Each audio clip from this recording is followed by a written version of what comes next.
Welcome to chapter 3 of the book of Nahum, the destruction of Nineveh, and it continues with the city of blood. I'll read a little in the Greek and we'll go through the chapter. O polis aimaton oli, psevis adikias pleriris, ou psilaphithisate thera. O city of blood, entirely false. Now this Nineveh was a city that controlled a large part of the Mediterranean, the Eastern Mediterranean world. In the last chapter I had the map, actually the first chapter, the map of the empire of the Assyrians, which the Nineveh was the capital in the Neo-Assyrian period that this Bible was written. And also now we have a great article on the Battle of Nineveh in 612 BC in Wikipedia.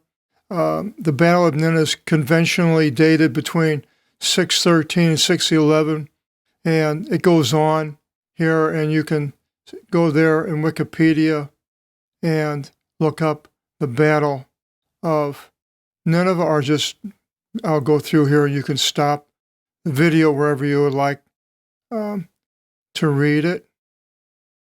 And that's about it. There's just a little more here, I'm sorry.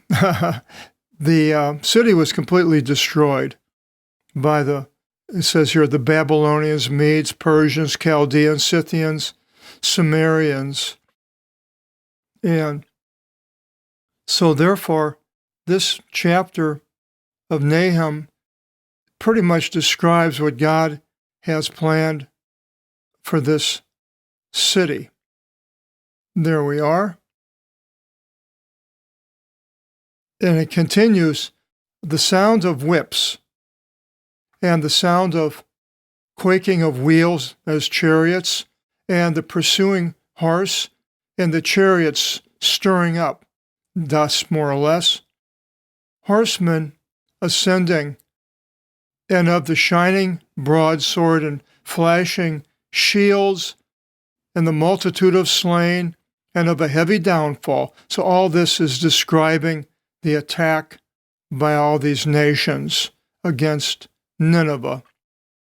And there was not a limit to her nations, ones that Assyria conquered, and they shall be weak in their bodies from a multitude of harlotry. A good harlot, and gratifying, taking the lead in potions.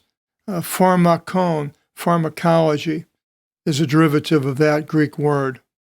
As she was the one selling nations in her harlotry, I'm not exactly sure selling nations or controlling the peoples and what they did, so forth, and tribes with her potions. Now exactly what the potion, if it was a true potion or if it was just a political statement here of their control. Behold, I am against you, says Kyrios Pantokrator, the Lord Almighty, Yahweh, Almighty. And I will uncover, we have apocalypso, we have the apocalypse comes from that word.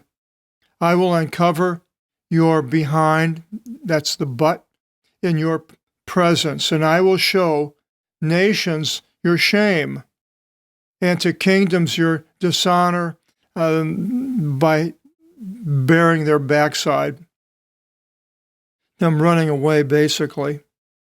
And I will cast upon you an abomination according to your uncleannesses, and I will make you for an example, a paradigma, a paradigm.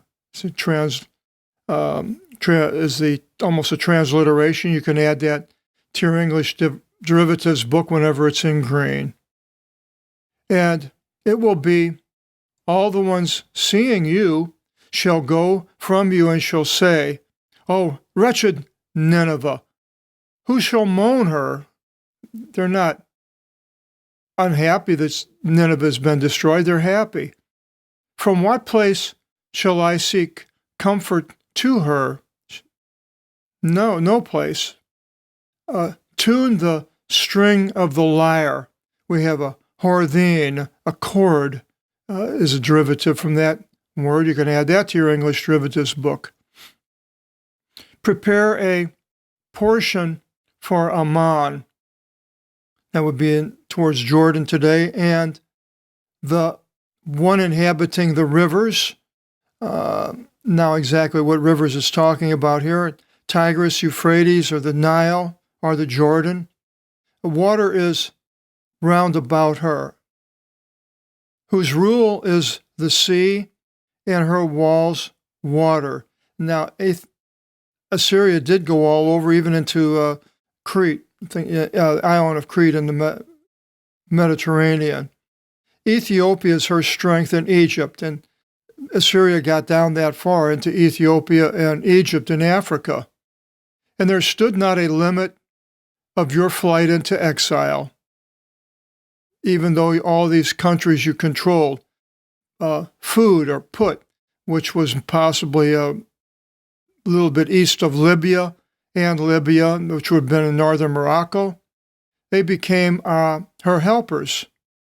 And she shall go captive into displacement, all the people of Nineveh, and her infants they shall dash upon corners of all her ways, and over all her honorable things they shall cast lots of who gets what of the spoils. And all her great men shall be tied in manacles, and you shall be intoxicated, and you shall be for overlooking, and you shall seek for yourself a position from out of enemies. But even though she's seeking this, no, it's not going to happen. All of your fortresses are as having fruits, something that the enemy wants, good things that enemy wants. If they should be shaken, they shall fall into the mouths of the ones eating Babylon and these other countries that are going to devour Nineveh. Behold, your people are as women among you to your enemies running away. By opening the gates of your land,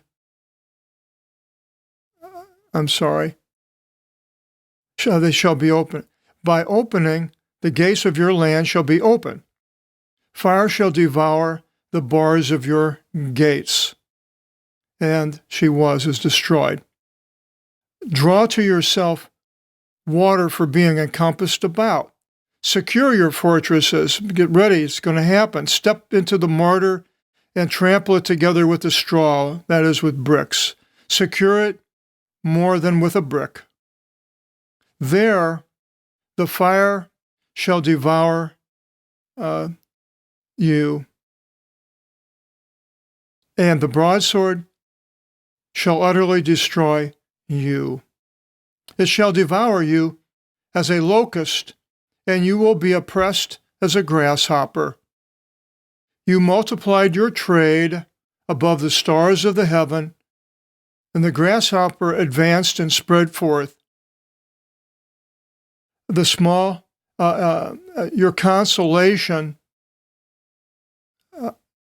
leaped out as a small locust. It's gone, and as a locust mounted upon a fence in an icy day, the sun rises and it hops, and she knows not her place. Woe to them. And this is what's going to happen to Nineveh. Your shepherds numbered, O king of Assyria. Your mighty ones rested. Your people departed upon the mountains. They fled, heading up north to the mountains, and there was not one looking out for them. There is not a healing of your destruction. Your wound is inflamed. All the ones hearing the message about her destruction of you clap hands over you. Upon whom did your evil not continually come upon? So the Assyrians destroyed Israel and many other countries, and now it is going to be destroyed. The enemies of God will eventually be destroyed. They may appear to be strong, as Assyria was in conquering a lot of the world. Today we see Christianity being attacked throughout the world, and this may be the time towards the end where the man of sin comes, which I believe is the case, but it could just be a time where Christianity is being attacked, but then all of a sudden God steps in and destroys these countries that are coming against Christianity. Or on a human level, we can be attacked by people for being Christians, but eventually God can step in and all of a sudden these enemies of ours can disappear. The book of Nahum, not my favorite book, just seems like it's all about Nineveh and then people and then the pride of Nineveh and then how God destroys evil. That's what I take in the book of Nineveh, which is important. Our next book is, I believe, the last of the books of the 12 minor prophets that doesn't mention a time frame. It doesn't have a time frame. A lot of people put it at the end, and the book of Malachi is at the end in the canon of the English Bibles. But I'm not sure exactly when the time is. I'm pretty sure it was towards the end of Judah, but whether some people put it even after the return of Ezra and Nehemiah. We'll find out more about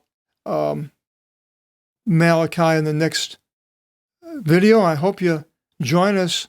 And until then, God bless.